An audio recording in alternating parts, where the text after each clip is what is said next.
कौन सा स्टेट अपने को स्टार्ट करना है बेटा? पंजाब। थोड़ा ध्यान देना है। अब देखो, होते होते क्लास 3-4 स्टेट हो गया, 3-4 राज्य हो गया। अब पोजीशन आपको देख ध्यान देना है। इससे अच्छा इसमें बताते हैं, देखो इसमें ज्यादा क्लियर आएगा। ये रहा पंजाब। पहले लोकेशन देख लीजिए पंजाब का।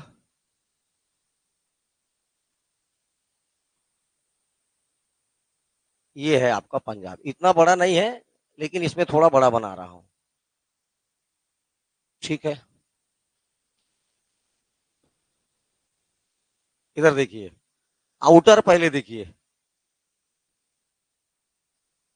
पंजाब इतना ही नहीं था, पंजाब पहले ऐसा था, ये था पंजाब। ठीक है, देखिए अगर मैं इसको तोड़ूंगा तो ये कौन सा होगा? कौन सा ईस्ट होगा, कौन सा वेस्ट होगा? ये होगा ईस्ट पंजाब। और ये कौन सा होगा? वेस्ट पंजाब। इसीलिए इसको पटियाला, ये देखो पेप्सू नाम था इसका। क्या नाम था इसका? पेप्सू। ठीक है, इसका पहले पेप्सू नाम था। जब भारत का विभाजन हुआ तब ये लकीर खींचा और वेस्ट बंगाल, देखो वेस्ट पंजाब और ईस्ट पंजाब में तोड़ा गया। जब माउंटबेटन ने तोड़ा था तब भी ये हिस्सा भारत में था। ठीक है, और इस पंजाब का मेन जगह ये था लाहौर। और ये इधर का उस समय मेन जगह था अमृतसर। उस समय इधर मेन जगह अपने तरफ अमृत। ये लाहौर पहले लाहौर वाला जो हिस्सा था ये भारत के क्षेत्र पे था। लेकिन माउंटबेटन ने फिर बाद में किसको दे दिया गया कि एकमात्र शहर ही ढंग का था पाकिस्तान के पास, वो था कराची। बाद इस्लामा वर्तमान में पाकिस्तान की राजधानी क्या है? इस्लामाबाद है। क्या एक्चुअल में इस्लामाबाद? लेकिन इस्लामाबाद एक प्लान्ड सिटी है, नियोजित शहर, उसको बसाया गया है। लेकिन पहले से एक बड़ा जगह का बात करें तो कराची था। क्या था बेटा? कराची। फिर बाद में उसको क्या दिया गया? लाहौर। ठीक है, ये रहा हमारे तरफ अमृतसर। तो वो हमारा वो सनी देओल इधर ही घूमते रहता था।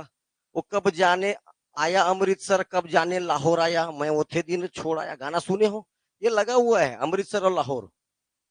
ठीक है, ये दोनों मिलाकर एक साथ कहलाता था पंजाब। पंजाब को बीच से तोड़ा गया, एक को बोला गया पूर्वी पंजाब, एक को बोला गया पश्चिमी पंजाब। जैसे बंगाल को तोड़ करके पूर्वी बंगाल और पश्चिमी बंगाल बना ना, वैसे ही पंजाब को भी तोड़ करके बना पूर्वी बंगाल और सॉरी पूर्वी पंजाब और पश्चिमी। तो हमारे तरफ क्या आया? पूर्वी। क्या बेटा?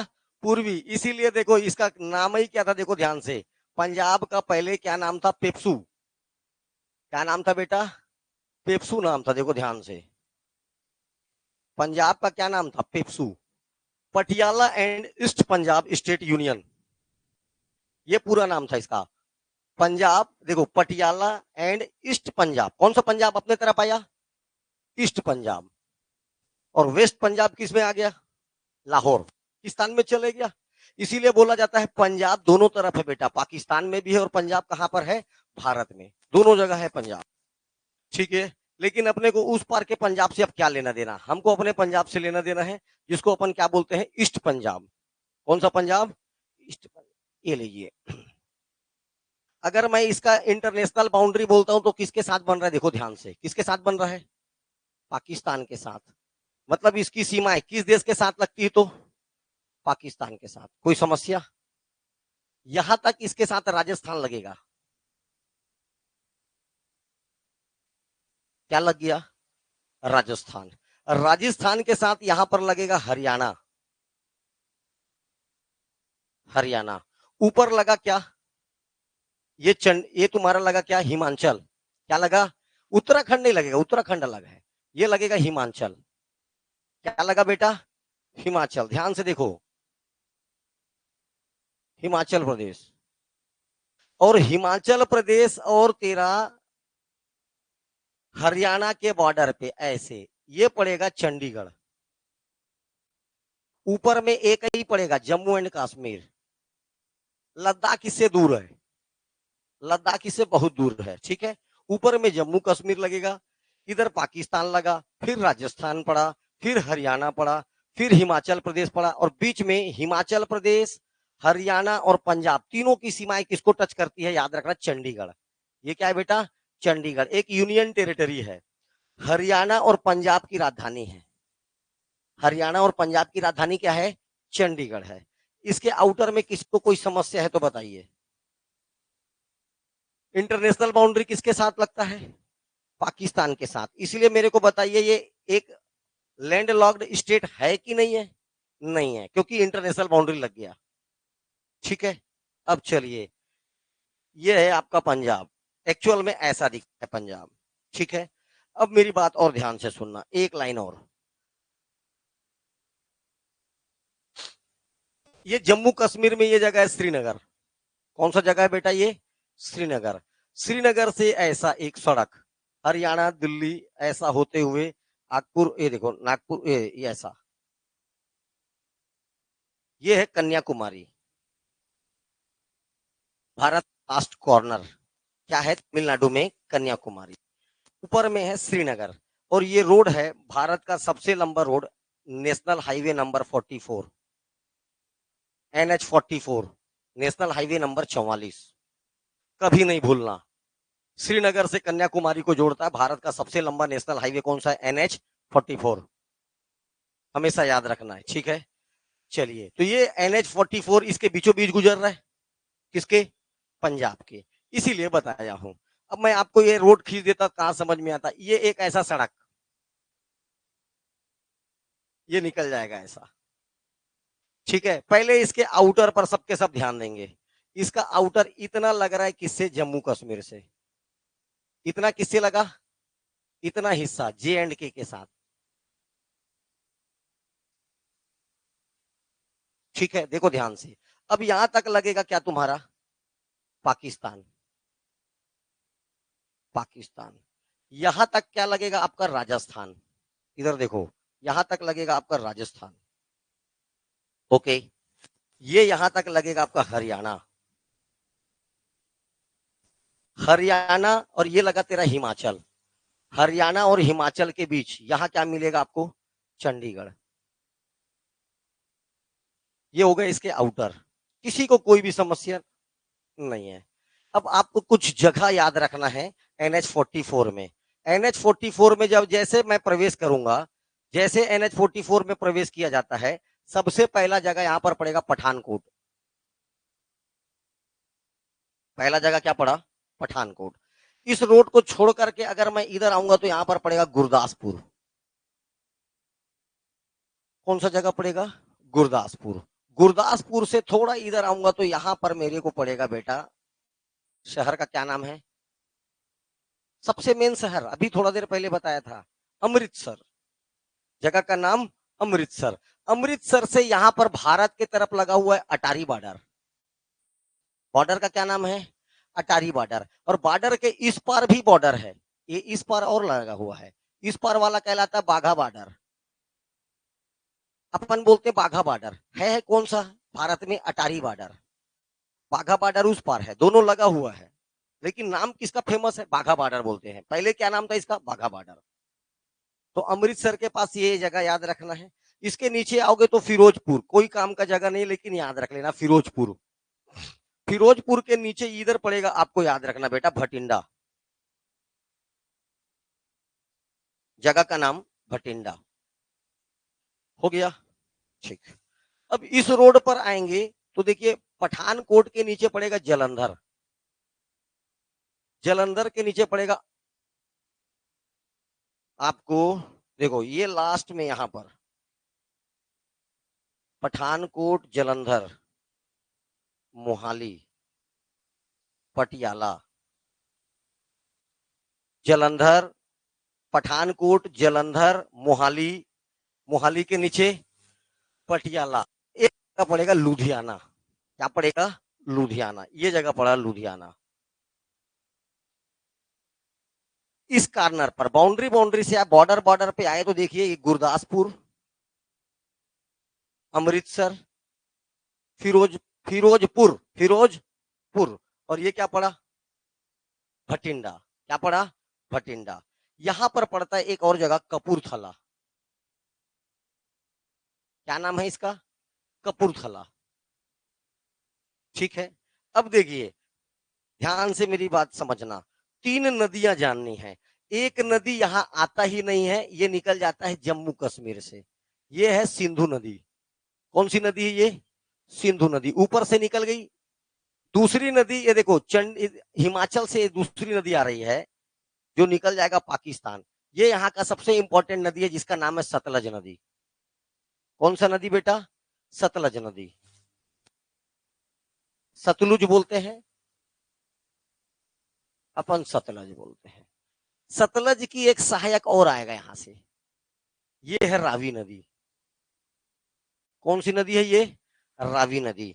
जिस जगह पर दोनों मिलेंगे वहां पर एक ठोक क्या बना दिया गया है? बैराज। इसका नाम है हरिकै बैराज। कौन सा बैराज है ये? हरिकै बैराज। और हरिकै बैराज से एक नहर निकाला गया जो कहां आता है? राजस्थान। तो पूरे राजस्थान को पानी कौन सप्लाई करता है? ये हरिकै बैराज का ये वाला नहर। इस नहर का नाम है इंदिरा नहर। क्या? शांति शांति, ठीक है। इस नदी का नाम, इस नहर का नाम इंदिरा गांधी, ठीक है। सिंधु के नीचे व्यास, इसके नीचे सतलज, ठीक है। सिंधु, व्यास, और ऊपर वाला होगा रावी नदी। ऊपर वाला क्या होगा? रावी नदी। ये यहां से गुजरेगा, रावी, सतलज, व्यास। रावी, सतलज और व्यास, ये रावी नदी गुजरेगी यहां से। सिंधु जम्मू कश्मीर, सिंधु झेलम और चिनाब, सिंधु झेलम और चिनाब वो जम्मू कश्मीर का है, ठीक है। वैसे भी जम्मू कश्मीर का, लेकिन रावी, ब्यास और सतलज ये पंजाब से होकर गुजरेगा। देखो नाम ही है पंजाब, मैं मतलब भी समझाता हूं। ये पहले ऐसा था, पंजाब ऐसा था, और यहां से 5 नदियां गुजरती थी। कितनी नदियां गुजरती थी?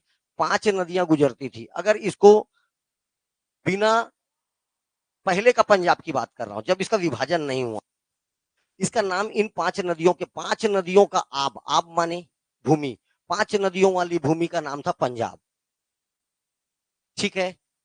इसमें आप केवल ऊपर की नदी को काट दीजिए, सिंधु नदी को। सिंधु नदी को छोड़कर बाकी जो 5 नदियां बची, झेलम, चिनाब, रावी, ब्यास और सतलज, ये गुजरती थी। तब इसका नाम पड़ा था पंजाब। क्या नाम पड़ा था इस? पंजाब। 5 नदियों का आप माने भूमि, नाम पड़ा था पंजाब। ओके, चलिए। ये 3 नदियां, अब ध्यान से देखना है। इस नदी के, सतलज नदी के किनारे यहां पर एक खास जगह है, रोपड़। जगह का नाम रोपड़। ये सिंधु घाटी सभ्यता से संबंधित स्थल है। रोपड़, बन, धौलावीरा, मोहनजोदाड़ो, लोथल, राखीगढ़ी, ये सब नाम है सिंधु घाटी सभ्यता के स्थल। उस स्थल कौन सा है? रोपड़। और ध्यान से सुनो एक बात, ये सतलज नदी के इस पार हिमाचल प्रदेश में एक डैम था, नाम क्या था इसका? भाखड़ा। और इस पार एक डैम है नांगल। एक साथ क्या बोला जाता? भाखड़ा नांगल।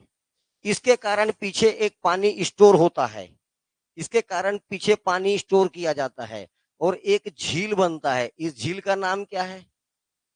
सिखों के 10वें गुरु का क्या नाम है? गोविंद सागर। गुरु गोविंद सिंह उनके 10वें गुरु, उनके नाम से नाम रख दिया गया गोविंद सागर। गोविंद सागर, और गोविंद सागर झील कहां पर है? हिमाचल प्रदेश में। रेणुका झील कहां है? हिमाचल प्रदेश में, ठीक है। शेषनाग झील कहां है? वुलर झील कहां है? कहां है? जम्मू कश्मीर में, ठीक है। सात ताल, देवताल उत्तराखंड में। ताल ताल लगा मतलब उत्तराखंड, ओके। नाग लगा मतलब जम्मू कश्मीर, नाग लगा मतलब जम्मू कश्मीर, ठीक है। ये इतना मैप में कोई समस्या है किसी को? पठानकोट, जलंधर, लुधियाना, मोहाली, पटियाला, NH 44 में बाउंड्री पर है गुरदासपुर, अमृतसर, फिरोजपुर, भटिंडा, कपूरथला। नदी किनारे जगह का नाम रोपड़, और एक बैराज बना है, बैराज का नाम हरिका बैराज। हरिका बैराज से एक नहर निकाला गया, नहर का नाम इंदिरा गांधी नहर। टोटल 650 किलोमीटर लंबा है। कई सारी नदियां इतनी लंबी होती है। इसको फोटो इसलिए खींचना है क्योंकि मैं बाद में मिटाऊंगा, इसलिए फोटो खींचना है इसका। ठीक है, मैं मिटाने क्योंकि इसको मिटाऊंगा, और क्योंकि इसमें मेरे बहुत सारा चीज बनाना है अभी।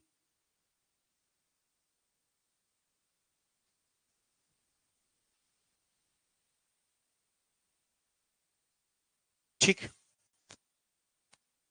तो मैं मिटा के दूसरा चीज भी बनाऊंगा इसमें ना। अच्छा, ये तो है क्या?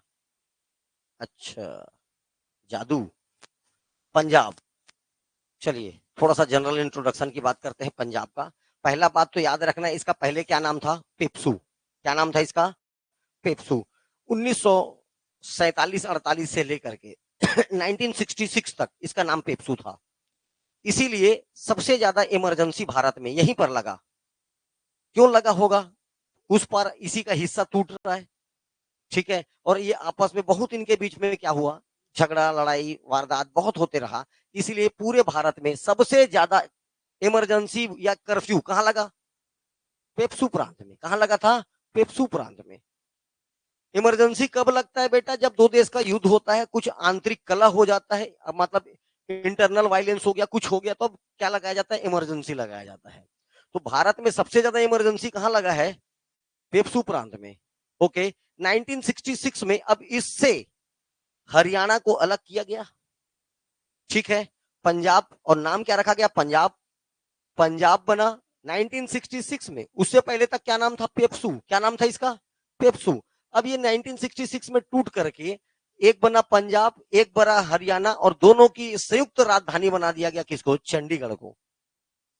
दोनों की संयुक्त राजधानी किसको बना दिया गया? चंडीगढ़ को। इसीलिए पंजाब की राजधानी क्या है? चंडीगढ़। हरियाणा की राजधानी क्या है? चंडीगढ़। कोई समस्या नहीं। यहां पर क्या बोलते हैं? यहां पर पंजाबी बोलते हैं। पंजाब में क्या बोलेंगे? चक दे फट्टे नब दे गिल्ली, गया था जलंधर पहुंच गया दिल्ली। ये सब कौन सा भाषा है? पंजाबी भाषा। ठीक है, पंजाबी लोग का एक फोक डांस याद रखना है, लोक नृत्य, वहां के खुद के लोग। ये दो बहुत इंपॉर्टेंट है। किसी को आए मत आए, बारात में भांगड़ा करते नजर आता है। भांगड़ा कहाँ का लोक नृत्य है? पंजाब का। और दूसरा है गिद्धा। अब आपको भांगड़ा में ये जानना है कि भांगड़ा के पुरुषों के द्वारा किया जाता है, और महिलाएं जो करती है उसको क्या बोलते हैं? गिद्धा। तुम्हारे लिए दोनों भांगड़ा है, ऐसा नहीं है। हमेशा याद रखना, भांगड़ा किनके द्वारा होता है? विशेष तौर पर पुरुषों के द्वारा। और गिद्धा किनके द्वारा होता है? महिलाओं के द्वारा। जानना है। ठीक है, विधानसभा सीट 117, 117, लोकसभा सीट 13, और राज्यसभा सीट 7। विधानसभा सीट है 117। इस 117 में जबरदस्त जीत के साथ यहां पर मुख्यमंत्री कौन है? आप पार्टी से भगवंत मान। पहले कॉमेडी किया करता था, कॉमेडियन थे, क्या बन गए? कौन जानता है राजयोग किसके में लिखा है? ठीक है, एक समय में लाफ्टर चैंपियन में कॉमेडी किया करते थे भगवंत मान। समझ में आया? आज क्या है? मुख्यमंत्री कहाँ के? पंजाब के। पंजाब की एक खासियत बता रहा हूं बेटा, अगर पंजाब में किसी के पास 4-5 एकड़ खेत है तो सरकारी नौकरी जीवन में नहीं करेगा। समझ में आया? 4-5 एकड़ खेत जिसके पास हुआ वो सरकारी नौकरी त्याग देगा, क्योंकि वहां का 4-5 एकड़ का जो पैदावार है, आपके यहाँ 1-1 एकड़ का, वहां का, यहाँ का 10-10 एकड़ के बराबर पैदावार है। तो कितना एकड़ हो गया उसके पास? 40 एकड़। और आज की डेट में 40 एकड़ जिसके पास है, मतलब वो आधा राजा है उस क्षेत्र का। ठीक है, हाँ। चलिए, विधानसभा सीट 117। ठीक है, विधानसभा से बनते हैं मुख्यमंत्री, और मुख्यमंत्री कौन बने? भगवंत मान। कौन से पार्टी से? ये ज्यादा इंपॉर्टेंट है। आप पार्टी। कौन सा पार्टी? झाड़ू छाप। कौन सा छाप? झाड़ू छाप। ठीक। राज्यपाल बनवारी लाल पुरोहित। राज्यपाल का नाम बनवारी लाल पुरोहित। मेरे को तुम बताओ, उत्तराखंड का सीएम कौन है? उत्तराखंड का सीएम तू बता। पुष्कर सिंह धामी। नाम में क्या दिक्कत है? पुष्कर सिंह धामी। ठीक है। किसको किसको पता है हिमाचल प्रदेश का सीएम? हाथ उठाओ। बतागा बॉबी।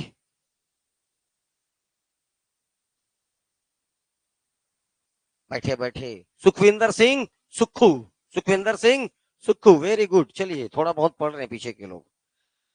यहाँ की जनजाति सब भूल जाना, एक जनजाति मत भूलना, गद्दी।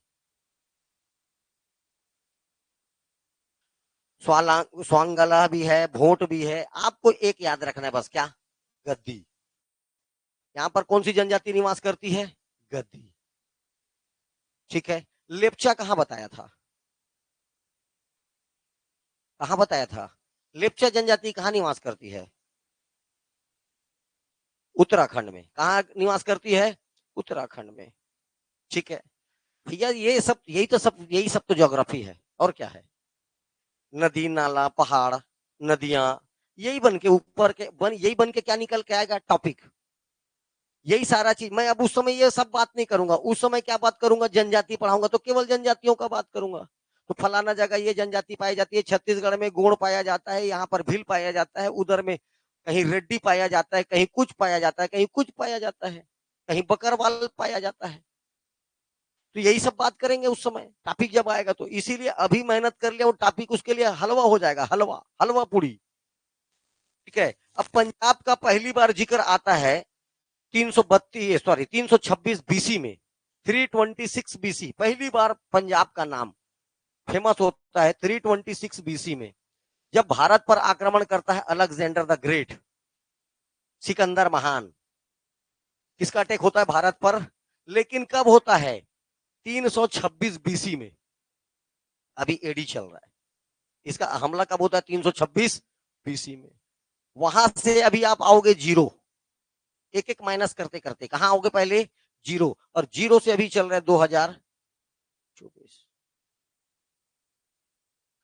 पहली बार पंजाब का नाम कब आता है जिक्र में? जब यहां पर किसका आक्रमण होता है? सिकंदर का। ठीक है। सिकंदर आक्रमण करता है भारत में, सबसे पहला वो जगह होता है पंजाब। उस समय संयुक्त तो पंजाब था। कैसा पंजाब था? ज्वाइंट। उस समय पंजाब का राजा था पोरस। तो सिकंदर और पोरस के बीच में सबसे पहला लड़ाई होगा। भारत पहला भारतीय जिसका सिकंदर के साथ युद्ध होता है। बस कौन था वो राजा?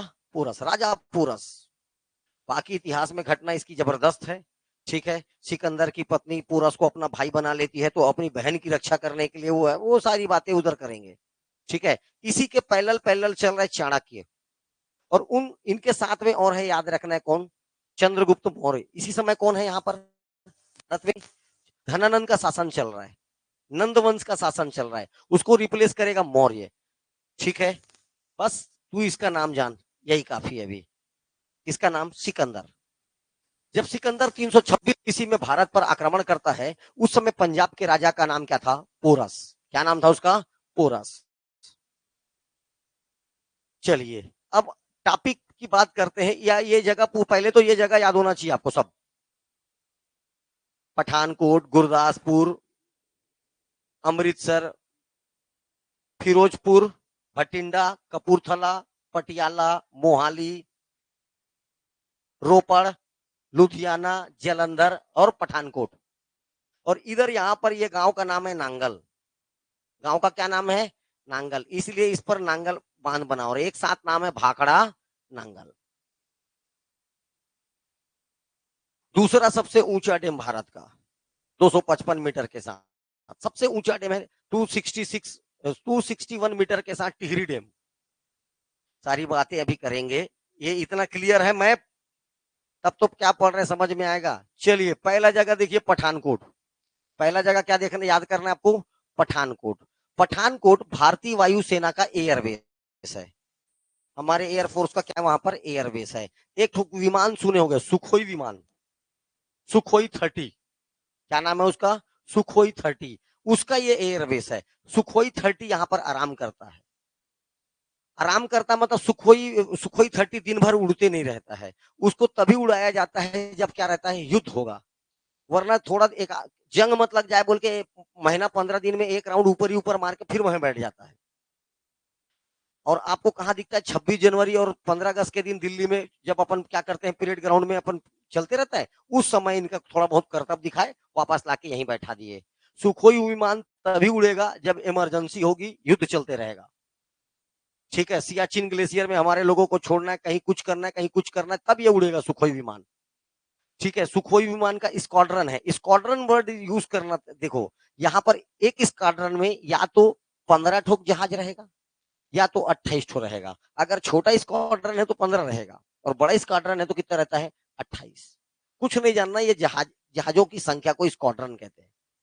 जहाजों की संख्या को क्या कहते हैं, स्क्वाड्रन। पठानकोट क्या है बेटा, तो भारतीय वायुसेना का एयरबेस है। भारतीय वायुसेना का क्या है, एयरबेस है। विशेष तौर पर सुखोई विमान यहाँ पर क्या करते हैं, सुखोई विमान का एयरबेस है। राफेल वाफेल सुने हो ना, सब बताऊंगा अभी धीरे धीरे। अभी सुखोई 30 जान ले। दूसरा नीचे आ जाइए, गुरदासपुर। जगह क्या था, गुरदासपुर। गुरदासपुर का संबंध गुरु नानक देव की पत्नी से है। गुरु नानक देव की पत्नी यहीं से थी। सिखों के पहले गुरु का नाम है गुरु नानक देव।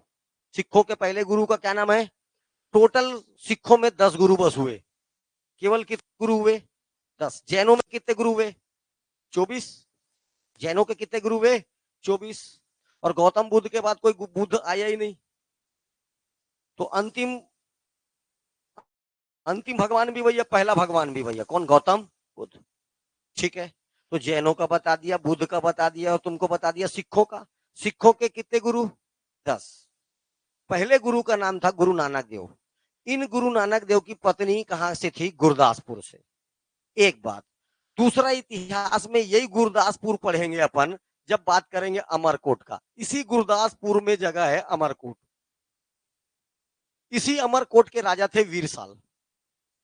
राजा वीरसाल के राजा वीरसाल के अस्तबल में, अस्तबल मतलब जहां घोड़ों को रखा जाता है उसको बोलते हैं अस्तबल। ठीक है, अस्तबल में अकबर का जन्म होता, अकबर द ग्रेट। अकबर का जन्म कहां हो रहा था, इसी अमरकोट में। इस अमरकोट में राजा वीरसाल के यहाँ कहां हुआ था, अस्तबल में। ठीक है, उस समय इसके पिताजी हुमायूं जो थे, दर दर से भटक रहे थे। उनका राज्य उनसे छीना जा चुका था, लोधी वंश का शासन आ गया था। ठीक है, लोधी वंश इनको दौड़ा दौड़ा के खोज रहे थे। उस समय इनको छुपाया गया था, इसीलिए इनका जन्म कहां हो रहा है, अस्तबल में। कहां हो रहा है, अस्तबल में। बता भी दूंगा 1542, तो तू क्या करेगा, अभी तेरे काम करने है, कुछ छोड़ दे। ठीक है, उस समय बताएंगे जब इतिहास पढ़ाएंगे एक एक चीज। जब अकबर पढ़ाएंगे तो अकबर के बारे में बताएंगे। अकबर का जन्म हुआ इसलिए याद रखना, वहां एक बार और आएगा। अमरकोट के राजा वीरसाल के अस्तबल में। और ये अमरकोट कहां है, गुरदासपुर में। गुरदासपुर से थोड़ा सा नीचे उतरिए, इंपॉर्टेंट जगह आएगा अमृतसर। क्या आएगा, अमृतसर। इस पर अमृतसर, उस पर लाहौर। इसीलिए गाना गाता है भाई, कब आया अमृतसर न जाने कब लाहौर आया, मैं उठे दिल छोड़ आया। गाड़ी चल रहा है, गाना चल रहा है, हे हो ऐसा। ठीक ये मतलब कितना पास होगा बोल रहा हूं मैं, गाना से ही स्पष्ट है। चलिए, अमृतसर शहर कैसे बसा, देखो ध्यान से। अकबर का शासन चल रहा था। सिखों के चौथे रामदास अकबर के पास गए और बोले मेरे को कुछ जमीन चाहिए, मेरे को एक तालाब बनाना है। क्या बनाना है, तालाब बनाना है। तो सिखों के चौथे गुरु रामदास को 500 बीघा जमीन दिया गया अकबर के द्वारा। क्या बनाने के लिए, तालाब बनाने के लिए। तालाब बना दिया, बढ़िया। अब सिखों के पांचवें गुरु आए अर्जुन देव। अर्जुन देव क्या किए, इस तालाब के बीच में एक मंदिर बना दिए, उसका नाम रखा गया हर मंदिर। क्या मंदिर, हर मंदिर। उस मंदिर का नाम रखा गया हर मंदिर। आगे चल के 18 सेंचुरी में या 19 सेंचुरी, क्योंकि राजा रणजीत सिंह बोलने का मतलब 19 सेंचुरी, 1809 के पास की घटना। राजा रणजीत सिंह क्या करता है, इस मंदिर के ऊपर में का परत चढ़ा देता है। क्या चढ़ा देता है बेटा, सोने का परत। काय का परत चढ़ा देता है, सोने का परत। पूरा सोने का नहीं है बेटा, इसका पिलर विलर जितना भी है सब सोने का, ऐसा नहीं है। एक क्या चढ़ा दिया गया, परत। जैसे घर में अपन वॉल पेंटिंग वो कराते हैं, सीलिंग, फॉल सीलिंग कराते हैं, वॉल सीलिंग कराते हैं, बस ऊपर में ये देखो, जैसे ये दीवार ये नहीं है, इसके ऊपर दीवार है, लेकिन ये सीलिंग लगा, तो वैसे ही क्या लगा दिया गया, ऊपर में पट्टी लगा दिया गया सोने का चारों तरफ। और तब से ये हर मंदिर से क्या कहलाने लग गए, गोल्डन टेम्पल। क्या कहलाने लग गया, गोल्डन टेम्पल। ये है स्वर्ण मंदिर की कहानी। और याद रखना, ये सिखों का क्या है बेटा, सबसे बड़ा तीर्थ स्थल है हमारे मतलब भारत में। इससे बड़ा तीर्थ स्थल पाकिस्तान में हम छोड़ के आ गए हैं सिखों का। ठीक है बाबू। हाँ, गुरु नानक जी का जन्म वहां। गुरु नानक जी के बारे में कुछ बातें किया है क्या, अभी नहीं हुआ है सर। ठीक है, गुरु नानक जी के बारे में थोड़ा पढ़ाना है। ननकाना साहिब में जन्म होता है, करतारपुर में डेथ होता है, बस ये तब करतारपुर कॉरिडोर खुला है, इसीलिए बताना पड़ेगा आपको। 2018 में, ठीक है, इमरान खान खोला था करतारपुर कॉरिडोर। ठीक, चलिए आप इधर आ जाइए। पांचवा गुरु बनाया राजा रणजीत सिंह, क्या लगाया, इस पट्टी लगाया, तब से इसका नाम कहलाने लगा स्वर्ण मंदिर। इसके बाद जैसे बाहर निकलेंगे आप स्वर्ण मंदिर के, आपको एक क्या दिखेगा, गार्डन दिखेगा, बाग दिखेगा, जिसको हम जलियांवाला बाग बोलते हैं। कौन सा बाग, जलियांवाला बाग। जलियांवाला बाग आपको बहुत तकलीफ देगा, जानोगे तो। चलिए फिर भी बताना मेरा काम है।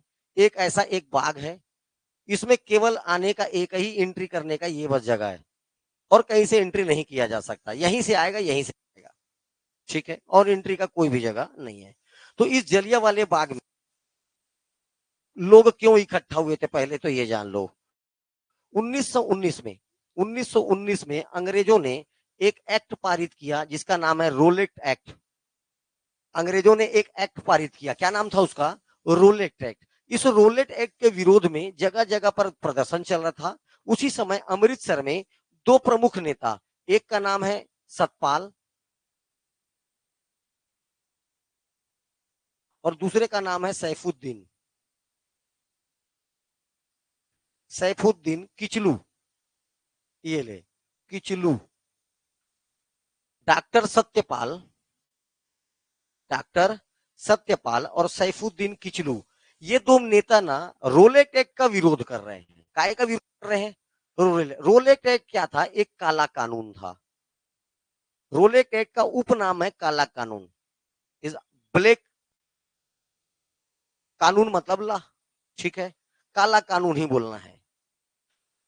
रोलेट एक्ट का एक और क्या नाम था, काला कानून। होता ये था, रोलेट एक्ट से, अब तुमको ज्यादा इतिहास बताना बेकार है, इसमें ना किसी भी व्यक्ति को बिना कोई कारण बताए अरेस्ट कर लेना, जेल में डाल देना, उसको भी कोई वकील नहीं करने देना, सारे नियम कानून तोड़ना, मतलब उठाना है और जेल में बंद कर देना है, ना कोई कारण बताना है, ना उसके कोई वकील रखने का अधिकार था। ये था रोलेट एक्ट। समझ आया रोलेट एक्ट। अब इसका विरोध चल रहा है क्योंकि ये गलत कानून है। इसका विरोध अमृतसर से कौन कर रहे हैं, डॉक्टर सत्यपाल और सैफुद्दीन किचलू। इनको पुलिस अरेस्ट कर लेता है, इनको पुलिस क्या कर लेता है, अरेस्ट कर लेता है।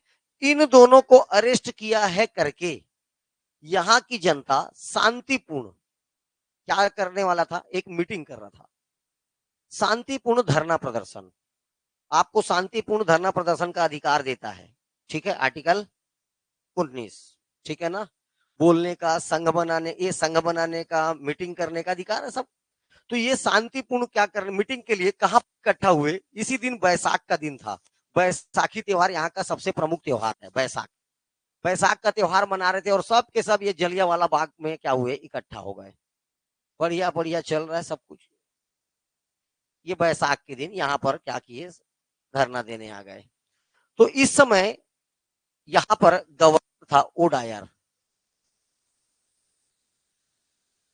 गवर्नर का नाम ओडायर। इस गवर्नर ने यहाँ के सबसे बड़े पुलिस अधिकारी को, यहाँ के अधिकारी को बुलाया, यहाँ पर जो किसी थाने में तैनात रहा होगा, थाने का अधिकारी का नाम जनरल डायर है, इसीलिए कंफ्यूज होता है। जनरल डायर को बुलाया और बोला जाके इस भीड़ को शांत कराइए या इस मीटिंग को खत्म कराइए। तो वो भाई साहब क्या किए, अपने साथ 50-60 बंदूक वालों को लेके आ गया, मशीन गन वालों को, और लाइन से यहाँ पर बैठा दिया सबको। ये पुलिस वालों को ऐसे लाइन से ऐसा घेर दिया। ऐसा घेरने के बाद सीधा आर्डर दिया, यहाँ पर खड़ा हो गया खुद, और एक ही लाइन से एक ही बार बोला फायर, और अंधाधुंध गोलियां चलने लगी। हजारों के संख्या में लोग मारे गए, छोटे छोटे बच्चे मर रहे हैं, बड़े बड़े लोग मर रहे हैं। लेकिन इसी में बहुत लोग मरे, बहुत लोग बचे। एक यहाँ पर एक तो कुआं था बेटा, कुआं। क्या था? कुआं। ये कुआं में, इस कुआं से ही कम से कम 300 से ज्यादा लोग निकले थे हालात में। बंदूक की गोली से बचने के लिए कुआं में कूदते कूदते ये जब तक कूदते रहे, जब तक ये कुआं क्या ना हो जाए, भर ना जाए। आदमियों से भर गया था कुआं, और आधा लोग नीचे जो दबे थे दम घुटने से मर गए। सोचा मैं कूद जाऊंगा, कुआं में बच जाऊंगा। उसको क्या मालूम था, उसके चक्कर में सैकड़ों जन कूद देंगे कुआं में। एक जन को देखे तो कूदना चालू, बंदूक का गोली लगेगा तो बहुत तकलीफ होगा बोल के कहाँ कूद रहे हैं, कुआं में। ठीक है।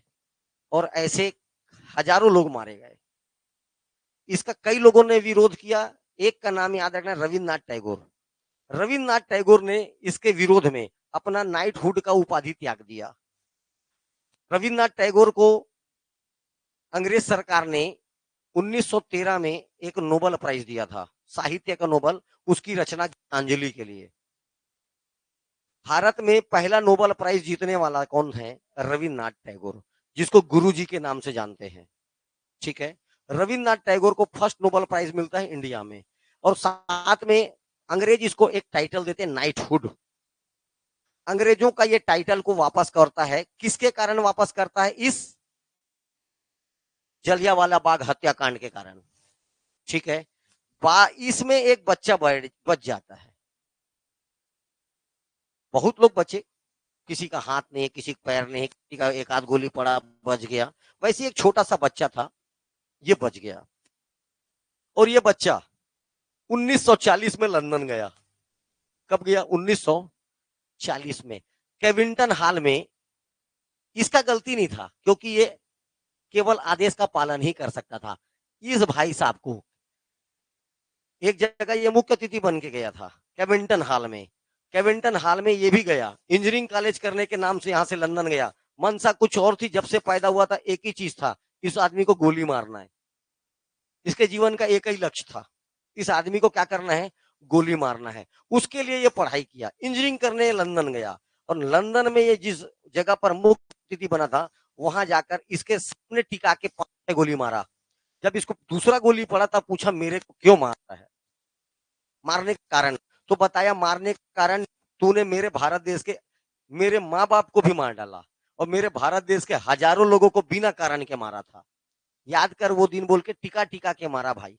ठीक है। हालांकि बाद में इसको पकड़ के फांसी दे दिया गया। इस व्यक्ति का नाम है उधम सिंह।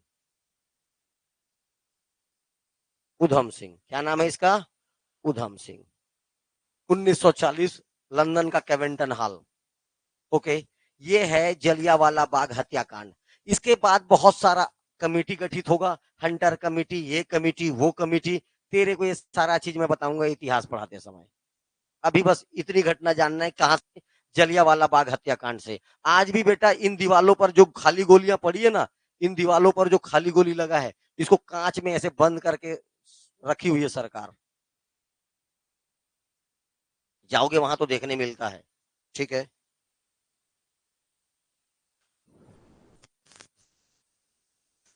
चलिए, रविन्द्रनाथ टैगोर हटा। एक संधि हुआ था, अमृतसर का संधि। व्यापम पता नहीं क्या उसका दिमाग है, इस संधि को 50 बार पूछ चुका है। ठीक है। भाई कोई भी कंपटीशन एग्जाम वाला पूछ रहा है, मतलब किसी भी कंपटीशन एग्जाम के लिए इंपॉर्टेंट है। अमृतसर की संधि 1809, डेट के साथ याद रखना है। ठीक है। 1809 याद हुआ। 1809 अमृतसर की संधि। एक तरफ राजा रणजीत सिंह, एक तरफ राजा रणजीत सिंह, और दूसरे तरफ चार्ल्स मेटकाफ। अंग्रेजों के तरफ से कौन आया? Charles Metcalfe. अभी नाम तुमको ऐसा लग रहा है मेढक वेढक, भी इसकी याद करो। ये नाम जब दोबारा आएगा ना, तेरे मुंह से खुद मेटकाफ निकलेगा 20 बार। एक एक वायस राय, एक एक ठो गवर्नर, और एक एक ठो तेरे भारत के गवर्नर जनरल, सब आदमी बोले तब आगे बढ़ता है क्लास। अभी तो मैं इंट्रो दे रहा हूं तुम लोगों को, अभी ऐसे ही चल रहा है, शुरुआत हुआ है अभी, ठीक है। इसीलिए ज्यादा मैं तुम लोग को प्रेशराइज नहीं कर रहा हूँ, कुछ समय बाद तुम्हारा हाल देखने लायक रहेगा, ठीक है। चार्ल्स मेटकाफ, जैसे हमको ऐसे याद है ना एकदम, वैसे ही सबको याद रहेगा। चार्ल्स मेटकाफ और राजा रणजीत सिंह 1809 में संधि होती है। अब संधि क्या थी देखो ध्यान से। संधि के तहत सतलज नदी को बाउंड्री बनाया गया। सतलज नदी दिखाते हैं, ज्यादा आसानी से बता देंगे तुमको। सतलज नदी दिखाते हैं तुमको पहले, ये रही सतलज नदी, दिख रही है? अरे और अच्छे से दिखा देते हैं, ये रही सतलज नदी। सतलज नदी, सतलज नदी के नीचे ब्रिटिशर्स रूल्ड करेंगे, अंग्रेजों का शासन होगा। और देखो सतलज नदी के ऊपर ये राजा रणजीत सिंह का होगा, और यहां पर शासन किसका चलेगा? राजा रणजीत सिंह का। ये संधि का नाम क्या था बेटा? अमृतसर में हुआ था, इसलिए अमृतसर की संधि 1809, 1809। राजा रणजीत सिंह और चार्ल्स मेटकाफ, इसको बोला जाता है शाश्वत मैत्री संधि बेटा। जो जीवन में सब कुछ खत्म हो सकता है, ये संधि खत्म नहीं होगा। लेकिन वापस आके लार्ड डलहौजी ने इसका उल्लंघन किया। लार्ड डलहौजी उसको मिला लेता है, वो सारी बातें बात, कौन दिलीप सिंह, कहां से कोहिनूर का हीरा, सब कहानी यहीं से जुड़ता है। यहां मिलता है कोहिनूर का हीरा अंग्रेजों को, और यहां से कोहिनूर का हीरा जाता है लंदन, और उसके दो टुकड़े किए जाते हैं। एक टुकड़ा कहाँ है? महारानी के मुकुट पे, और एक टुकड़ा कहाँ है? लंदन के म्यूजियम में, ठीक है। ओके, चलो बाकी बातें बाद में करें। ये संधि कोई दिक्कत तुमको? शाश्वत मैत्री संधि, ऐसी संधि जो कभी जीवन में खत्म नहीं होगा, लॉन्ग लाइफ, ठीक है, जीवन भर ये संधि रहेगा। लेकिन ये संधि टूटता है आगे चल के, सारी बातें इतिहास में रिपीट करेंगे। इतिहास का टॉपिक है तो क्या करूं मैं। अब आ जाओ बाघा या अटारी बॉर्डर। अपने तरफ लगता है अटारी बॉर्डर, और उस पार लगता है बाघा बॉर्डर। जैसे ध्यान से देखो, ये दीवाल है, भारत पाकिस्तान के बीच दीवाल है। इस दीवाल के बीच से ऐसा एक गेट बना हुआ है, गेट है, ठीक है। इस पार इंडियन मिलिट्री है, इस पार पाकिस्तान की मिलिट्री। ये इंडिया वाले कहते हैं प्यार से इंडिया वाले, ये इधर इंडिया वाले, और उधर पाकिस्तान, बीच में दीवाल है, ठीक है। ये गेट खुलता है, डेली खुलता है, और यहां से एक ट्रेन, सॉरी एक बस गुजरती है। नाम है उसका बस का नाम है समझौता एक्सप्रेस। बस का क्या नाम है? समझौता एक्सप्रेस। यहाँ का आदमी उधर जा सकता है, उधर का आदमी इधर आ सकता है। लेकिन वर्तमान में ये बंद है, वर्तमान में ये बंद है। अब ध्यान से सुनना, इस पार वाले को बोलते हैं अटारी बॉर्डर, उस पार वाले को बोलते हैं बाघा बॉर्डर। डेली यहाँ पर डेली शौर्य प्रदर्शन होता है। ऐसा देखे, वो खुलता है, एक जन ऐसे ऐसे आता है, ऐसा करके पैर को फैलाता है, यहाँ तक जाता है, अरे भाग, ऐसे कर यहाँ तक जाते, यहाँ सर को पार करके पैर, इतना लंबा लंबा पैर निकाल देते हैं। हमारा काम कुछ और है, जिसका काम है वो ऐसा करेगा भैया। तो ये यहाँ पर डेली शौर्य प्रदर्शन होता है। अब ध्यान से देख, ये गेट तुमको नहीं दिख रहा होगा, यहाँ पर गेट है, और ये जो पीछे पब्लिक दिख रही है, किसकी पब्लिक है? पाकिस्तान की पब्लिक है। भारत की पब्लिक ऐसा आएगा, पर डे 25-50 हजार, उधर रहते हैं 250, उधर कितने रहते हैं? 250, और डेली शौर्य प्रदर्शन होगा। यहाँ दिन भर क्या चलते रहेगा? गाना, मेरे देश की धरती सोना, वो जाएगा एकदम, मेरा भारत। और उधर पाकिस्तान का कोई दिखेगा दूर से, इशारा होता है, मारूंगा तेरे को। और इधर जोर जोर से चिल्ला रहे हैं, भारत माता की जय, भारत माता की जय, पाकिस्तान मुर्दाबाद। उधर से वो चिल्ला रहा है, 250-200 आदमी कितना चिल्ला लेगा, इधर से जोर जोर से चिल्ला रहे हैं, एनी टाइम गाना चल रहा है यहाँ पर। और दोनों दोनों दोनों के दोनों झंडा उतारते हैं, झंडा फिर उसके बाद बंद कर देते हैं गेट। सुबह झंडा लगाएंगे, शाम को झंडा उतार देंगे, और क्या करते हैं? गेट को बंद कर देते हैं। ये लोगों को एक दूसरे के दोस्त हैं, डेली वही ड्यूटी देना है। वो उसको बिरयानी खिला रहा है, ये इधर से इधर खीर खवा रहा है, क्या करेंगे? इनका ड्यूटी है। आज समझ में, इनका ड्यूटी है, इन्हीं उनको क्या करना है। ये लेकिन ये नहीं आएगा तो पब्लिक, भैया एंट्री पैसा लगता है यहाँ, ये इसको देखने के लिए, ठीक है। तो ये याद रखना है, बाघा बॉर्डर के नाम से ज्यादा फेमस है। किस नाम से ज्यादा फेमस है? बाघा बॉर्डर। भारत के अटारी बॉर्डर से पाकिस्तान के बॉर्डर बाघा बॉर्डर के बीच समझौता एक्सप्रेस चलता है। ये प्रतिदिन पीरियड के रूप में अपने शक्ति प्रदर्शन करते हैं। अच्छा, ये जो दीवार है इसको एशिया का बर्लिन दीवार बोलते हैं। ये जो दीवार बना हुआ है, इसी दीवार को एशिया का बर्लिन दीवार बोला जाता है। काय का दीवार बोला जाता है? अब बर्लिन में भी ऐसा दीवार होगा, और बर्लिन का है जर्मनी में। जर्मनी के तानाशाह का क्या नाम था? क्या नाम था? हिटलर। इस हिटलर ने पूर्वी जर्मनी को पश्चिमी जर्मनी से अलग करने के लिए, इस जर्मनी को वेस्ट जर्मनी से अलग करने के लिए बीचों बीच दीवार बना दिया।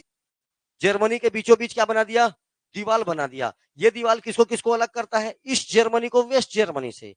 वैसे ही भारत में ये जो दीवार है पाकिस्तान को भारत से अलग करता है, इसीलिए इसको बोला गया एशिया का बर्लिन दीवार। एशिया का बर्लिन दीवार। ठीक है, चलिए अब ये फिर गुरदासपुर आ गया। गुरदासपुर से दो ही चीज बताया हूं मैं। क्या है बेटा? गुरु नानक देव की पत्नी का संबंध है यहां से, और याद रखना है राजा अमरकोट के राजा वीर साल के अस्तबल में किसका जन्म हुआ? अकबर का। अब देखो गुरु नानक के बारे में थोड़ा सा बात करते हैं। गुरु नानक देव जी ये सिखों के पहले गुरु हुए। कौन से नंबर के गुरु हुए? पहले नंबर के। एक दूसरा बात याद रखना है, इनका जन्म कहां पर हुआ बेटा? 1469 ननकाना साहिब में। ननकाना साहिब कहाँ है? तो पाकिस्तान में। दूसरा बात, इनकी मृत्यु होती है 1539 में। कहा? करतारपुर पाकिस्तान में। दोनों जगह कहाँ है? पाकिस्तान में। लेकिन बेटा पहले तो ये पंजाब था, ईस्ट पंजाब, वेस्ट पंजाब। ये पहले पंजाब था, लेकिन अब कहाँ चले गया? ये पाकिस्तान में। लेकिन ये लोग देखो, अब पाकिस्तान था तो इस जगह को अपने अपने टूरिस्ट के लिए कितना बढ़ावा दे सकता था। लेकिन उसका एक ही काम है, मंदिर तोड़ दो, गुरुद्वारा तोड़ दो, मस्जिद बनाते रहो। अगर हम लोगों ने ताजमहल कोई मुगल बादशाह बनाया है बोल के तोड़ देते, तो अपन अपने इकोनॉमी का कितना नुकसान करते, समझ में आ रहा है? ताजमहल मुस्लिम बनाया है, हम तोड़ देते, ठीक है, तो हमारा कितना रेवेन्यू पर डे का, कितना रेवेन्यू वहां का? ताजमहल हमने उसको और सजाया, हर साल सजा रहे हैं, उसको टूरिस्ट के लायक बना रहे हैं, ताकि वहां पर विदेशी आके उस भाई ताजमहल 8वां अजूबा, चल देखते हैं, प्रेम की निशानी देखते हैं। बोले आजकल दो दो जगह टिकट है, नीचे टिकट अलग, ऊपर टिकट अलग। नीचे 50 रुपया घूम ले, अंदर जाएगा 200 रुपया टिकट। विदेशी का टिकट 2000 टिकट उधर का, पैसा ही पैसा। फॉरेनर गया सीधा 1000 यहाँ पर, 2000 वहां पर। वहां पर केवल क्या छूटता है तेरे को? मेन ताजमहल संगमरमर से बना है, ठीक है। वहां नीचे में दोनों का क्या है? कब्र है। दोनों का क्या है वहां पर? कब्रगाह है। मुमताज और किसका? शाहजहां का। तेरे काम का कुछ नहीं है। लेकिन मैं ये बोल रहा हूं, अगर ये इनका देखो, ये सिखों के लिए सबसे बड़ा तीर्थ स्थल हुआ, क्योंकि उनके पहले धर्म गुरु का जन्म हो रहा है, वहां पर उनका मृत्यु हो रहा है। तो ननकाना साहिब भी उनके लिए इंपॉर्टेंट हो गया, करतारपुर भी हो गया। चाहता पाकिस्तान को इसको बहुत अच्छा टूरिस्ट प्लेस बना सकता था, कोई नहीं जाता, तो बाजू से सिख हर साल हर दिन पर डे जाते, है ना भाई। लेकिन ये ऐसे लोग है ही नहीं, गरीब भले रहेंगे, कोई बात नहीं। लेकिन एक व्यक्ति ने क्या किया 2018 में, जब गुरु नानक जी की कौन से नंबर की जयंती थी? 550वीं जयंती पे करतारपुर कॉरिडोर को क्या कर दिया? ओपन किया गया। करतारपुर कॉरिडोर को, जहां पर इनका हुआ है गुरु नानक जी का मृत्यु, ठीक है। ये पहले गुरु है।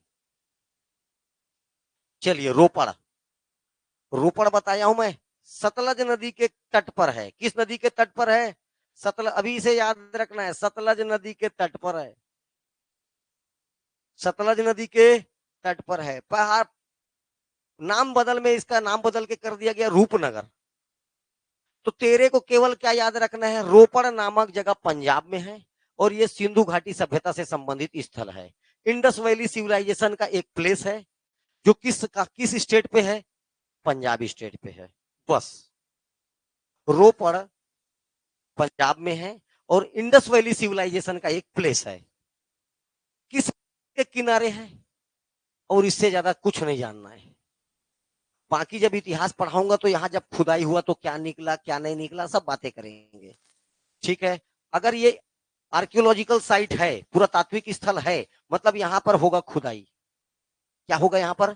खुदाई होगा। आर्कियोलॉजिकल सर्वे ऑफ इंडिया यहाँ पर खुदाई करेगा और जो जो चीज निकलेगा उसको सजा के रखेगा म्यूजियम में, ठीक है।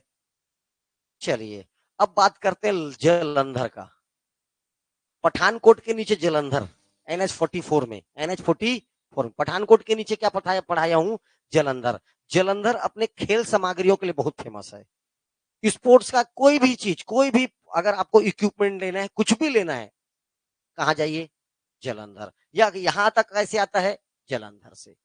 उसके बाद लुधियाना, देखो लुधियाना, लोधी लोधी, तो इसको लोधी वंश का संस्थापक बहलोल लोधी बसाया था। कौन सा लोधी? भकलोल नहीं, बहलोल, बहलोल लोधी। कौन सा लोधी? बहलोल लोधी के द्वारा बसाया गया शहर। आपको ये नहीं जानना है, ये सब जानते हैं। ऊनी वस्त्र उत्पादन के लिए हीरो साइकिल का production, cycle cycle Hero cycle, हर आदमी लगभग क्या चलाता है? हीरो साइकिल, यही है उसका फैक्ट्री। और याद रखना है सिलाई मशीन, लड़कियों के लिए सिलाई मशीन, अगर नहीं करेगी सिलाई कढ़ाई तो सिलाई भी मशीन फैक्ट्री भी यही है। हीरो साइकिल का फैक्ट्री भी यही है। कहां पर बेटा? लुधियाना। के बाद आ जाओ भटिंडा। कौन सा जगह? भटिंडा। इसी भटिंडा में राजा था बेटा अल्तुनिया। भटिंडा का राजा का क्या नाम था? तबर, तबर हिंद बोलते थे इसको उस समय। प्राचीन नाम तबर हिंद, प्राचीन नाम तबर हिंद। राजा का नाम याद रखना अल्तुनिया। बाजू में हरियाणा, हरियाणा के बाजू में दिल्ली। दिल्ली का शासन था उस समय रजिया सुल्तान के हाथों में। भारत की एकमात्र पहली महिला शासिका, या एकमात्र महिला शासिका रजिया सुल्तान। भारत की एकमात्र महिला शासिका, फीमेल रूलर, जिसने रूल्ड किया भारत पे। क्या नाम था उसका? रजिया सुल्तान। रजिया सुल्तान, रजिया सुल्तान को यह पता चला कि पंजाब में एक जगह है भटिंडा, वहां का जो शासक है उसने विद्रोह कर दिया है। वो अपने आप को का गुलाम नहीं मानूंगा बोला। कौन? राजा अल्तुनिया, राजा अल्तुनिया। इसीलिए रजिया सुल्तान ने इसके या आक्रमण कर दिया। सुबह से लेकर के दोपहर के 12 बजे तक रजिया सुल्तान एक तरफा जीत रही थी, लेकिन दोपहर के बाद रजिया सुल्तान का पलड़ा थोड़ा हल्का होते गया। और किसका पलड़ा भारी होते गया? अल्तुनिया का। अब एक समय आया अल्तुनिया तो जीतने वाला था। ऐसे अल्तुनिया जीतने वाला था, रजिया सुल्तान देख के मुस्कुराई और बोली मेरे से शादी करेगा क्या? कौन बेवकूफ ऐसा ऑफर ठुकराएगा? भारत का शासन मेरा इंतजार कर रहा है, ठीक है।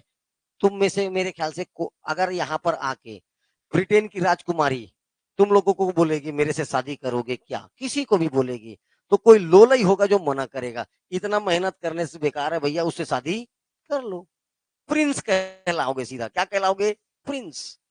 ये सब कहाँ तैयारी फैयारी कहाँ लगा रखे, फिर ये सब छोड़ के बढ़िया प्रिंस, घूमना बढ़िया उसी के साथ Prince.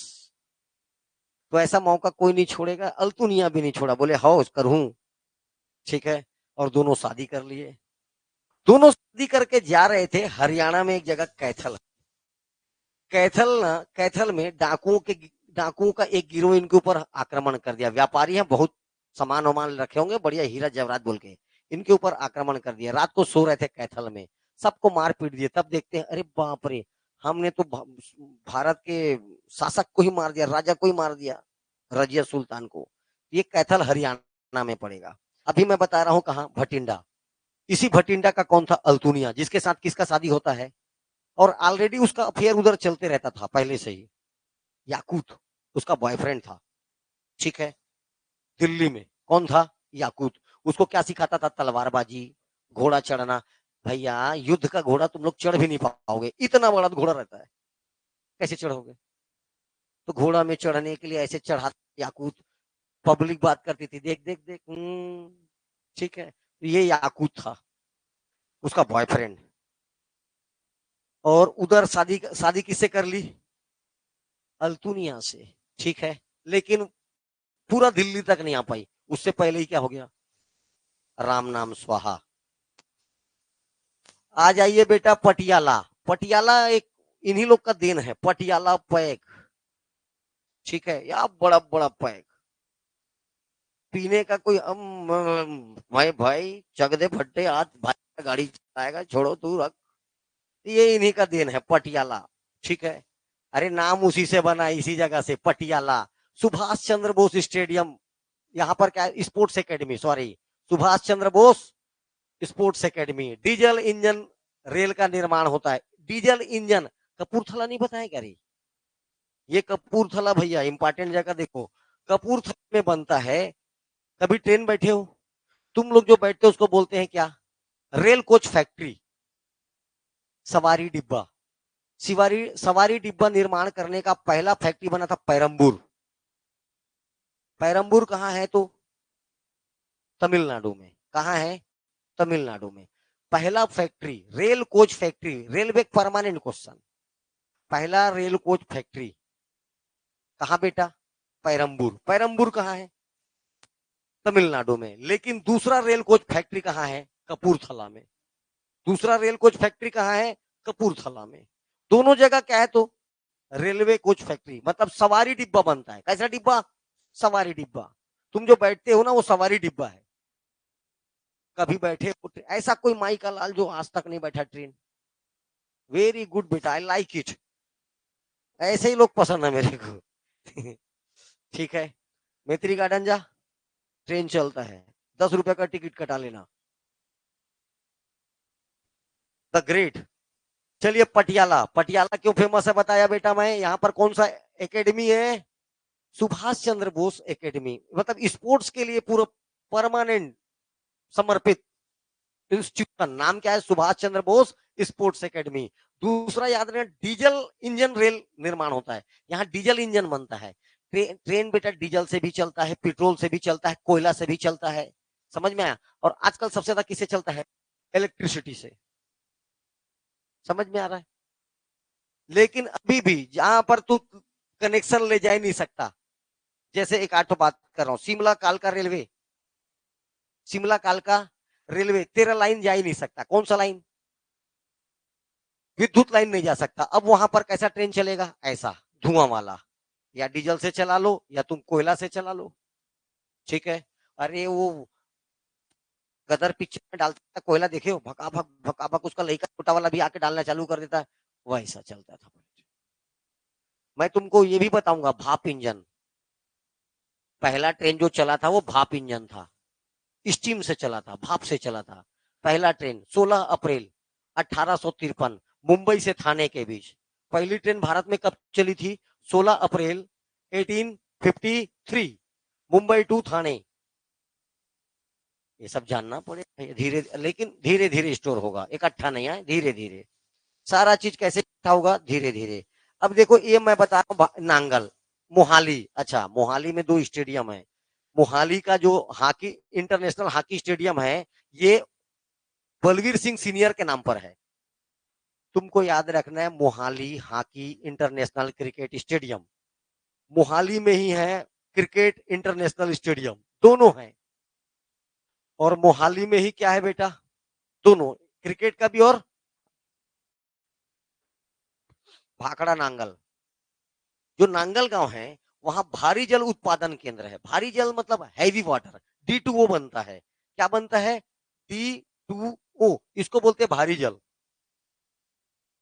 Is use in nuclear reactor, इसका प्रयोग कहां होता है? न्यूक्लियर रिएक्टर में एज ए मॉडरेटर, मंदक के रूप में। ये भारी जल, क्या नाम है इसका? फार्मूला याद रखना, D2O। भारी जल का फार्मूला क्या होता है? D2O। करता क्या है ये? न्यूक्लियर रिएक्टर में मंदक का काम करता है। न्यूक्लियर रिएक्टर में देखो, न्यूक्लियर रिएक्टर के अंदर में रिएक्टर परमाणु परमाणु जिससे अपन क्या करते हैं, परमाणु ऊर्जा प्राप्त करते हैं, वहां पर क्या करते हैं, यूरेनियम को छोड़ते हैं। यूरेनियम का या तो विखंडन करेंगे या तो संलयन करेंगे, या तो फिजन होगा या फ्यूजन होगा, ये कुछ भी करेंगे। अपने को मॉडरेटर के रूप में D2O का प्रयोग करना पड़ता है। मंदक का काम करता है, धीरे कर देता है, ज्यादा तेज मत हो गति, धीरे करना, यही होता है मॉडरेटर का काम, D2O। ये कहाँ बनता है, नांगल में। और नांगल में आपको बताया क्या है बेटा, भाखड़ा और नांगल, ये है भाखड़ा नांगल डैम। लेकिन एक बात बोलोगे तो नांगल डैम है, भाखड़ा डैम उस पार है, नांगल डैम इस पार है, दोनों मिलकर क्या बनता है, भाखड़ा नांगल डैम। सतलज नदी पर बना या दो बांधों के बीच है, एक देखो दोनों डैम के बीच 13 किलोमीटर का अंतर है। भाखड़ा हिमाचल में है, नांगल पंजाब में है, एक साथ बोलते हैं भाखड़ा नांगल, एक साथ क्या बोला जाता है, लेकिन दोनों के बीच में 13 किलोमीटर का अंतर है। ओके, लेकिन आपको यही याद रखना है। अच्छा, ये भारत का सबसे बड़ा बहुउद्देशीय परियोजना है। सबसे बड़ा बहुउद्देशीय परियोजना मतलब देखो मल्टीपर्पज प्रोजेक्ट, जिसके बहुत सारे पर्पस होते हैं बनाने के, उसको बोलते हैं मल्टीपर्पज, बहुउद्देशीय, जिसके बहुत सारे उद्देश्य हो। पहला उद्देश्य सिंचाई, दूसरा उद्देश्य विद्युत बिजली पैदा करना, तीसरा उद्देश्य सिंचाई सिंचाई हो सकता है, चौथा उद्देश्य पेज हो सकता है, कई प्रकार मछली पालन हो सकता है, कई सारा उद्देश्य हो, तब क्या कहलाता है, बहुउद्देशीय परियोजना।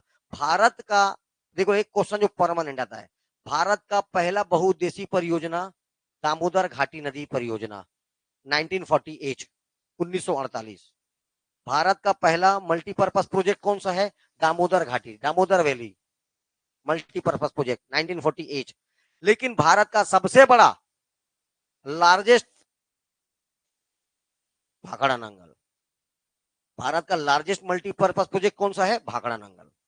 ठीक है, अब इससे किस किस राज्य को फायदा होता है, तो जिस दो राज्य में बह रहा है उसको तो हो गई। ठीक है, दो राज्य को ऊपर नहीं जाएगा पानी, नीचे जाएगा, तो नीचे कौन है, राजस्थान, बाजू में कौन है, हरियाणा, बाजू में कौन है, दिल्ली, तो इतने को क्या होगा, लाभान्वित होंगे। पंजाब तो होगा ही होगा, और हिमाचल होगा ही होगा। अब देखो दिल्ली है, राजस्थान और हरियाणा, ये 5 राज्य इससे क्या होते हैं, दिल्ली को राज्य में एक बोल दिया, ठीक है, ये इससे प्रभावित हो, मतलब लाभान्वित हैं, बेनिफिशियर्स, ये उसका बेनिफिट उठाते हैं। ठीक है, देखो भाखड़ा नांगल एक भूकंपीय क्षेत्र में स्थित विश्व का सबसे ऊंचा या गुरुत्वीय बांध है। ऐसा यहां पर भूकंप आने का प्योरिटी है, उस क्षेत्र में बना हुआ, देखो उस क्षेत्र में बना हुआ विश्व का सबसे ऊंचा, किस क्षेत्र में, देखो विश्व का सबसे ऊंचा नहीं है, लेकिन ऐसा क्षेत्र जहां पर भूकंप आता है, अर्थक्वेक आता है, उस एरिया में बना विश्व का सबसे ऊंचा है। और टोटल ऊंचाई 255.5 मीटर, टोटल ऊंचाई 255.5 मीटर। लेकिन भारत का सबसे ऊंचा डैम याद रहे, Tehri dam 261 metre, 261 metre Tehri dam का, भाखड़ा डैम का। लेकिन अगर ग्रेविटी डैम के बारे में बात करें, अर्थक्वेक डैम के बारे में बात करें, भाखड़ा नंगल तो पूरे विश्व में सबसे बड़ा है, तो भारत में तो हो गई। तो भारत का सबसे बड़ा गुरुत्वीय डैम भाखड़ा नंगल, सबसे बड़ा गुरुत्वीय डैम भाखड़ा नंगल।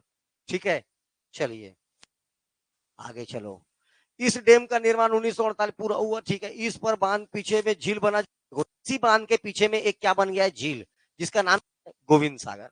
उस झील का क्या नाम है, कभी भी डैम बनता तो पीछे पानी रुकता है, क्या रुकता है, पानी, उसी को अपन क्या बोल देते हैं भैया, झील। हमेशा याद रखना है, एक लार्ज अमाउंट में पानी इकट्ठा हो जाएगा उसको झील बोलते हैं, बात खत्म। ओके, अब देखो इसकी विद्युत क्षमता कितनी है बेटा, 1325 मेगावाट। 2400 मेगावाट किसका बताया था, टिहरी डैम का 2400 मेगावाट। ठीक है, अब ध्यान से सुनो, इसी सतलज नदी पर थोड़ा दूर से आगे आके मिलती है व्यास नदी, और दोनों नदियां जहां पर मिलती है वहां पर एक बैराज बना हुआ है। बैराज, अभी बैराज नाम ले रहा हूं, थोड़ा देर पहले तक डैम बोल रहा था। बैराज और डैम में बहुत थोड़ा सा माइनर, थोड़ा सा अंतर है। जो डैम होता है उसका मेन काम है पानी को रोकना, डैम का मुख्य काम क्या होता है, पानी को रोकना, पीछे पानी स्टोर करना, डैम का काम मुख्य पानी रोकना। पानी रोकने के साथ साथ इसका दूसरा काम है विद्युत उत्पादन करना, इलेक्ट्रिक। पीछे पानी एकदम स्टोर हुआ, पानी एकदम प्रेशर से निकलेगा, जितना ज्यादा पानी स्टोर होगा, जब आप छोड़ोगे उसको जितना पतला, उतने प्रेशर से पानी निकलेगा। तो दूसरा काम हुआ इसका बिजली उत्पादन करना। किसका काम बता रहा हूं मैं? डैम का। लेकिन अगर मैं बोल रहा हूं बैराज, क्या बोल रहा हूं मैं? बैराज। इसका मेन काम होता है पानी के डायरेक्शन को मोड़ देना। पहला काम डायरेक्शन को क्या कर देना? मोड़ देना। दूसरा काम इरिगेशन, नहरों का निर्माण होगा। पानी मुड़ा दूसरे तरफ जा रहा तो कैसे जाएगा? नहरों के थ्रू। और नहरों से होती है सिंचाई। नहर बनाने के लिए, धारा का दिशा मोड़ने के लिए, और सिंचाई के लिए, और पेयजल के लिए, ड्रिंकिंग वाटर के लिए अपन नहरों का उपयोग करेंगे। तो ये काम होता है बैराज का। ये मेन काम किसका होता है? बैराज का। डैम का मेन काम होता है पानी स्टोर करना, बिजली पैदा करना। और पानी अगर स्टोर है तो मछली पालन। धीरे धीरे सोच बनते जाएगा बेटा। धीरे धीरे पानी स्टोर हुआ, पानी स्टोर हुआ तो अपन क्या यूज कर सकते हैं उसका? बिजली उत्पादन। और पानी इधर स्टोर है तो अपना दूसरा काम क्या हो जाएगा? उधर मछली पालन। बैराज का सबसे पहला काम डायरेक्शन मोड़ना। डायरेक्शन मुड़ गया, डायरेक्शन मुड़ा तो वो इसी, जब डायरेक्शन मुड़ा तो उस उधर से क्या निकलेगी? नहरें। तो नहर बनना, दूसरा काम है नहर बनाना। और तीसरा काम है नहरों से क्या होता है? सिंचाई। उसी नहरों से क्या होता है? पेयजल आएगा, ड्रिंकिंग वाटर आएगा। उसको प्यूरिफाई करोगे, पियोगे।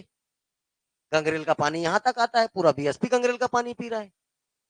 ठीक है। उसके लिए मड़ौदा डैम बना के रखा हुआ, उसी मड़ौदा डैम में पानी स्टोर करता है।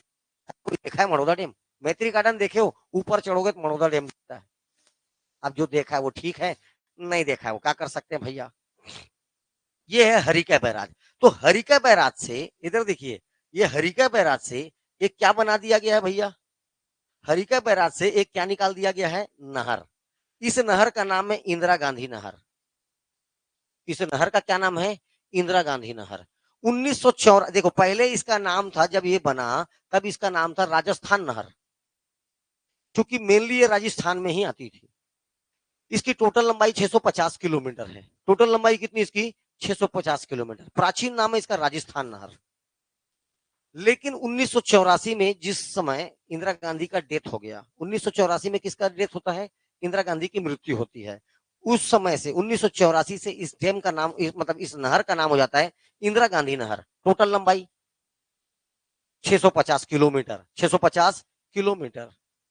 लाभान्वित राज्य राजस्थान। मेन इसका काम है राजस्थान को पानी सप्लाई करना, वरना राजस्थान बर्बाद। अगर ये नहर नहीं होता तो राजस्थान बर्बाद।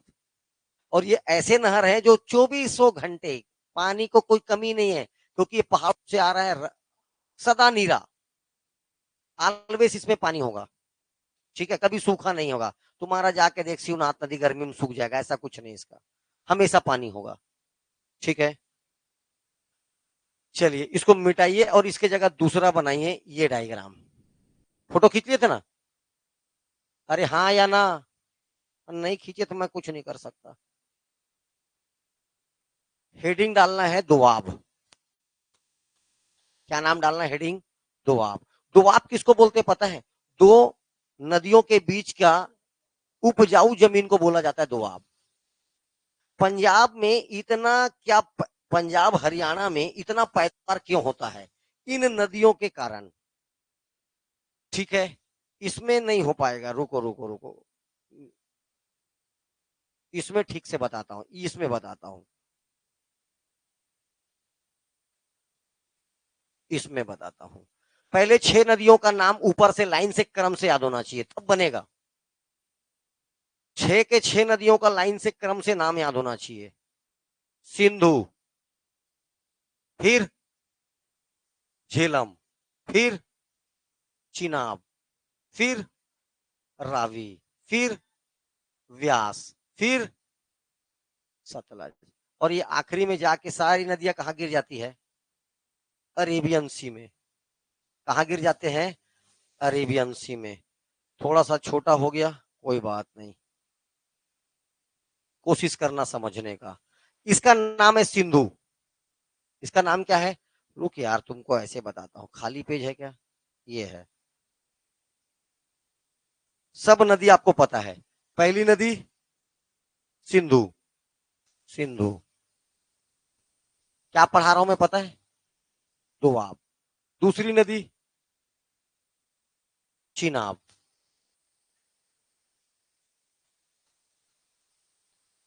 झेलम।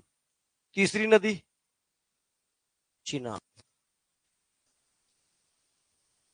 चौथी नदी रावी। पांचवी नदी व्यास। आखिरी नदी सतलज।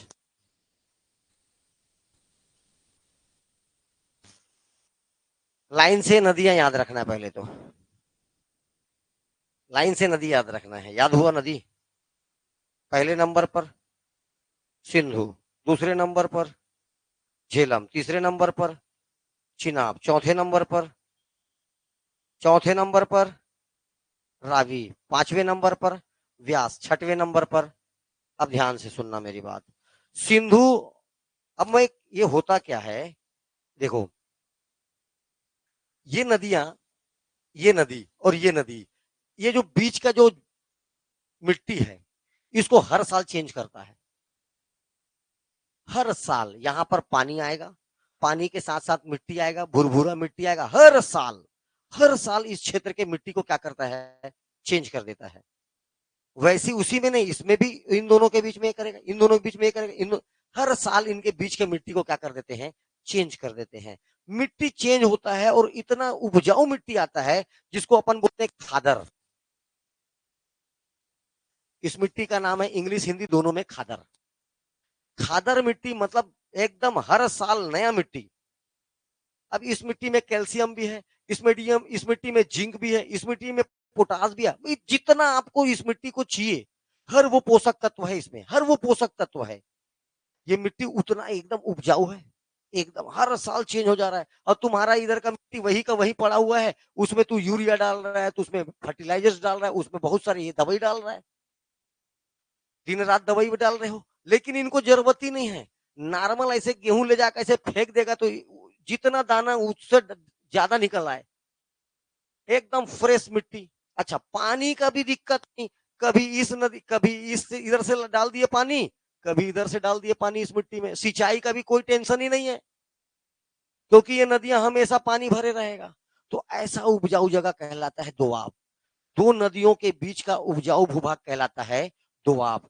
हिंदी इंग्लिश दोनों में इसको बोलते हैं दोआब। ये नाम देने वाला था राजा टोडरमल। ये नाम देने वाला कौन था? राजा टोडरमल। अकबर के 9 रत्नों में एक 9 रत्न था Todarmal. Todarmal is a finance minister of Akbar. Akbar का वित्त मंत्री था वो। अकबर का क्या था? वित्त मंत्री। उसने नाम दिया था दोआब। ये एक फारसी भाषा का शब्द है, इसका मतलब होता है उपजाऊ भूभाग। दो नदियों के बीच के उपजाऊ भूभाग को बोला जाता है दोआब। हर साल मिट्टी चेंज होगा, एकदम जबरदस्त मिट्टी आएगा, कुछ भी डालने का जरूरत नहीं है। इसीलिए इधर के लोग, आपके तरफ का 10 एकड़ का पैदावार और इनके तरफ का 1 एकड़ का पैदावार बराबर है। समझ में आ रहा है? 4-5 एकड़ है, मतलब कितना एकड़ है उसके पास? 1 करोड़ से ऊपर का जमीन का रेट होगा। उधर के 1 एकड़ का जमीन का रेट 1 करोड़ के ऊपर है। तुम्हारे तरफ आएंगे 10 एकड़ ले लेंगे ना, है ना भैया? हाँ। हरियाणा पंजाब के लोग आजकल जो छोटे किसान हैं, अपने तरफ का 2 एकड़ बेच के आते हैं, यहाँ 20 एकड़ ले रहे हैं। यही दुर्ग जिले में मैं कई फार्म हाउस जानता हूँ जो हरियाणवी लोग का है। समझ में आ रहा है? ये कारण है, वहां अपना 2 एकड़ बेचे, यहाँ 20 एकड़ मिल गया, मेहनत कर लिए, हो गया, वारे नहीं आ रहे। वहां पर उनको, यहाँ पर अधिया रेखा कोई देता ही नहीं है, सब अपना फायदा। लड़कियों को देखना, दिन रात खेत में, सुबह सवेरे 6 बजे से खेत में काम करेगी, 12 बजे आएगी, 3-4 बजे ओपन जिप्सी में एकदम चश्मा वश्मा मार के एकदम निकलेगी। मेहनत कर रही है, वैसा ट्रैक्टर चला रही, थ्रेसर चला रही, साइकिल नहीं चलता है तुम लोग छत्तीसगढ़िया के लोगों से। तो एक ही चीज चलता है छत्तीसगढ़िया लोगों का, वो है मुंह। चल, छत्तीसगढ़िया लोगों का एक ही चीज चलता है, वो क्या है? मुंह। और इधर एकदम 7-6.5 फीट 6 फीट हाइट, चश्मा वश्मा, तेरा काला चश्मा जसदा है, गाना जिप्सी चलाते हुए गाना अरे देखे हो नहीं देखे? मेहनत भी वैसा है। ठीक है, तो ये क्षेत्र, ये देखो, ये कहलाता है दोआब। क्या कहलाता है बेटा? दोआब। अब मैं आपको 5 दोआब बता रहा हूं, पांचों के पांचों का नाम याद रखना है। अब दोआब का नाम पूछेगा क्रम से जमाने के लिए। पहला दोआब का नाम है, देखो, सिंधु। नदी का नाम क्या है? सिंधु, तो पहले दोआब का नाम है सिंधु सागर। ये देखो सिंधु नदी के कारण याद हो गया नाम सिंधु सागर, पहला वाला का नाम। दूसरा देखो झेलम और चिनाब के बीच में है।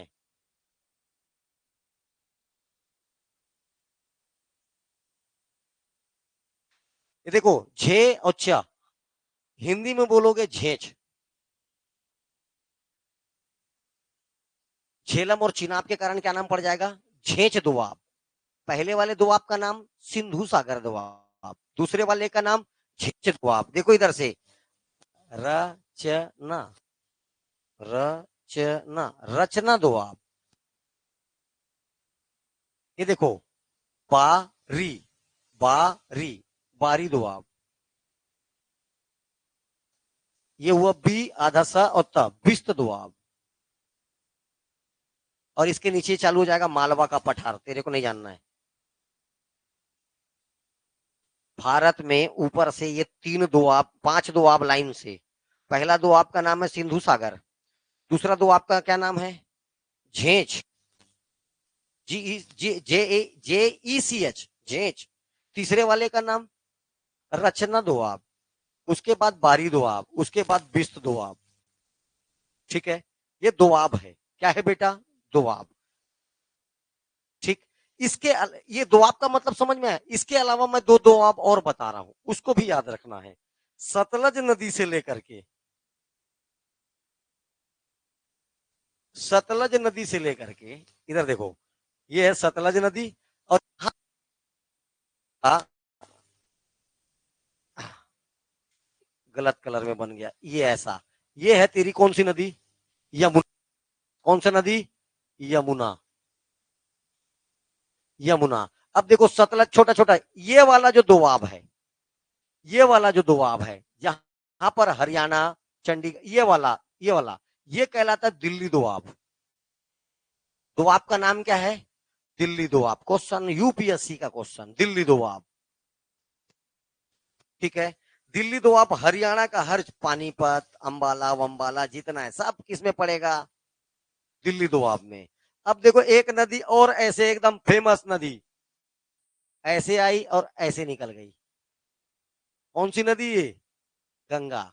ठीक है, जिसको अपन अभी गंगा ही बोल, क्या बोल बेटा, गंगा। इनके बीच में दोआब बना, ये दोआब बना कि नहीं बना, इसको बोलते हैं द दोआब।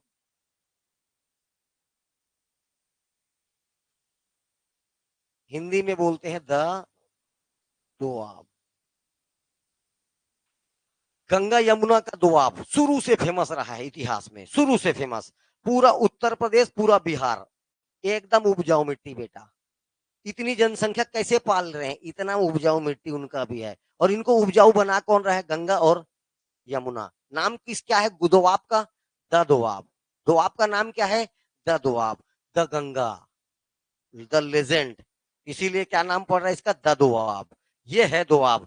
ये दिल्ली दोआब नहीं भूलना है। सतलज से लेकर के यमुना के बीच में जो भी आएगा, कौन सा दोआब, दिल्ली दोआब।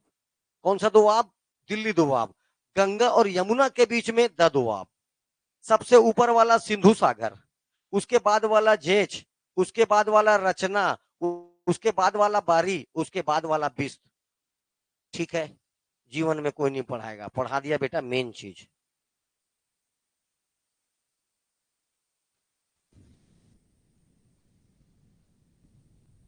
ये जो चीज है ना